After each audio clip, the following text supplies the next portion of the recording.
G'day everybody, Brad Williams here from Williams Occupational Therapy, Driver Assessment and Rehab. We recently attended the OT conference in Sydney just last month, the National OT Conference, and we went to the driving intensive workshops that were on there and learnt about what was happening in the driving world.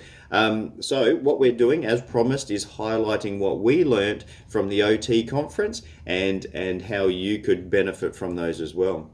I've just recently done a video on the competency standards presented by Sally Fields. This one here is her research partner, actually, Carolyn Unsworth, Professor Carolyn Unsworth, and her use of simulators. So her talk was called Use of a Driving Simulator for Driving Rehabilitation, as well as General Cognitive Rehabilitation.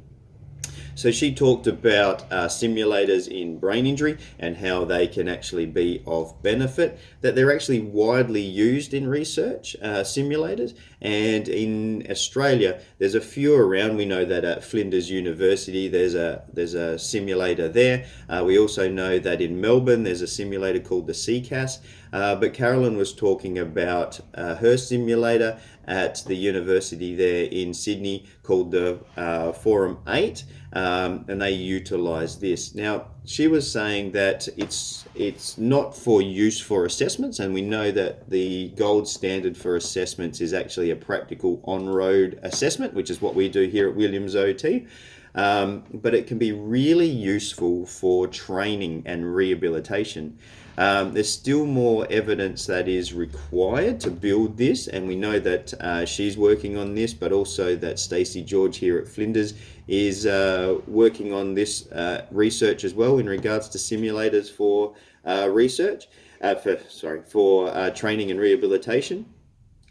But the evidence is coming through that it can be really good for practicing right-hand turns in traffic, four-way intersections, merging, changing lanes, and it's really low cost once the machine has been purchased. So if there is a machine available, then it doesn't involve multiple people, it doesn't involve cars, or it doesn't involve time. People can be on the simulator without too much expense in regards to therapists overwatching them. Now, in saying that though, a simulator is extremely expensive. Now, the one that they've got there, the Forum 8 in Sydney, is actually worth $110,000 to install. So even though they are showing some evidence in regards to use for rehabilitation, the outlay cost is quite significant. But she highlighted the benefits in her talk, and we found that really interesting. And maybe with Williams OT here, we can formalize links with Flinders so our clients can do some rehabilitation training. And we're looking at that at the moment for one of our clients that suffered a significant brain injury, to try and build his capacity before we actually go out on road. So stay tuned for that.